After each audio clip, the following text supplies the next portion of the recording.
In medicine, metabolic acidosis is a condition that occurs when the body produces too much acid or when the kidneys are not removing enough acid from the body. If unchecked, metabolic acidosis leads to acidemia, that is, blood pH is low due to increased production of hydrogen ions by the body or the inability of the body to form bicarbonate in the kidney. Its causes are diverse, and its consequences can be serious, including coma and death. Together with respiratory acidosis, it is one of the two general causes of acidemia. Terminology: acidosis refers to a process that causes a low pH in blood and tissues. Acidemia refers specifically to a low pH in the blood. In most cases, acidosis occurs first for reasons explained below. Free hydrogen ions then diffuse into the blood, lowering the pH. Arterial blood gas analysis detects acidemia. When acidemia is present, acidosis is presumed. Signs and symptoms: symptoms are not specified, and diagnosis can be difficult unless the patient presents with clear indications for arterial blood gas sampling. Symptoms may include chest pain, palpitations, headache, altered mental status such as severe anxiety due to hypoxia, decreased visual acuity, nausea, vomiting, abdominal pain, altered appetite and weight gain, muscle weakness, bone pain and joint pain. Those in metabolic acidosis may exhibit deep, rapid breathing called Kussmaul respirations, which is classically associated with diabetic ketoacidosis. Rapid deep breaths increase the amount of carbon dioxide exhaled, thus lowering the serum carbon dioxide levels, resulting in some degree of compensation.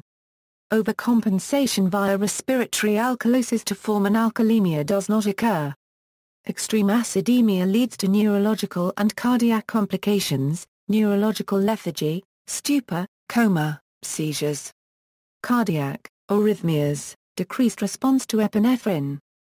Both lead to hypertension. Physical examination occasionally reveals signs of disease, but is otherwise normal.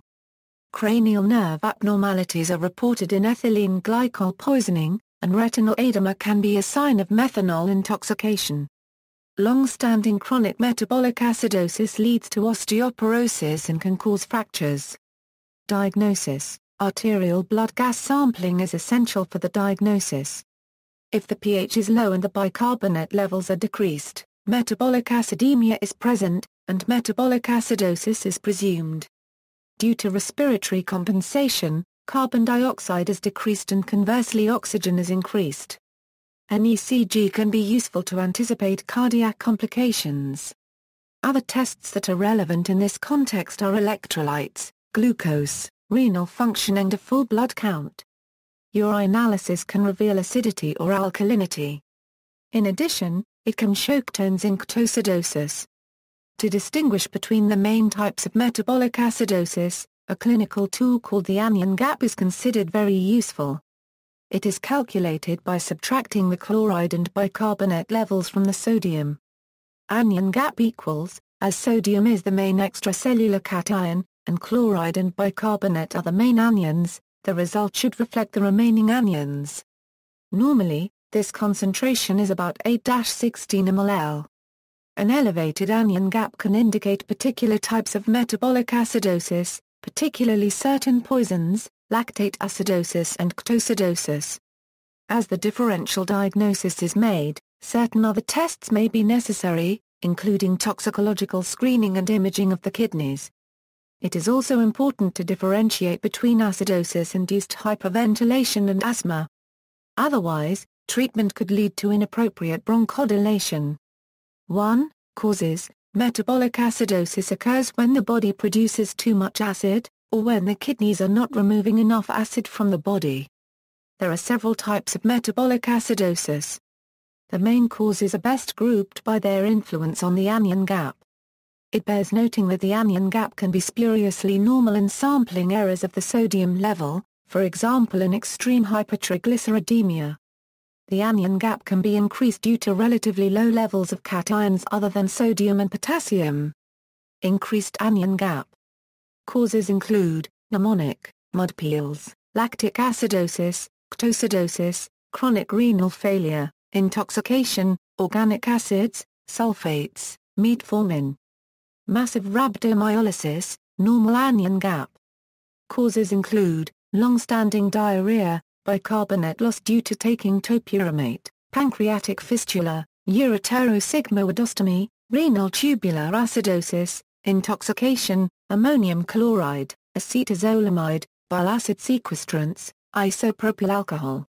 Renal failure, inhalant abuse, toluene, pathophysiology, compensatory mechanisms. Metabolic acidosis is either due to increased generation of acid or an inability to generate sufficient bicarbonate. The body regulates the acidity of the blood by 4 buffering mechanisms. Bicarbonate buffering system, intracellular buffering by absorption of hydrogen atoms by various molecules, including proteins, phosphates and carbonate in bone. Respiratory compensation, renal compensation, buffer. The decreased bicarbonate that distinguishes metabolic acidosis is therefore due to 2 separate processes, the buffer and additional renal generation. The buffer reactions are: the Henderson-Hasselbalch equation mathematically describes the relationship between blood pH and the components of the bicarbonate buffering system. Using Henry's law, we can say that CO2 equals 0.03 x PaCO2. PaCO2 is the pressure of CO2 in arterial blood. Adding the other normal values, we get treatment. A pH under 7.1 is an emergency, due to the risk of cardiac arrhythmias, and may warrant treatment with intravenous bicarbonate. Bicarbonate is given at 50-100 ml at a time under scrupulous monitoring of the arterial blood gas readings. This intervention, however, has some serious complications in lactic acidosis and, in those cases, should be used with great care. If the acidosis is particularly severe and/or there may be intoxication, consultation with the nephrology team is considered useful, as dialysis may clear both the intoxication and the acidosis. See also, trauma triad of death, metabolic alkalosis, respiratory acidosis, respiratory alkalosis. References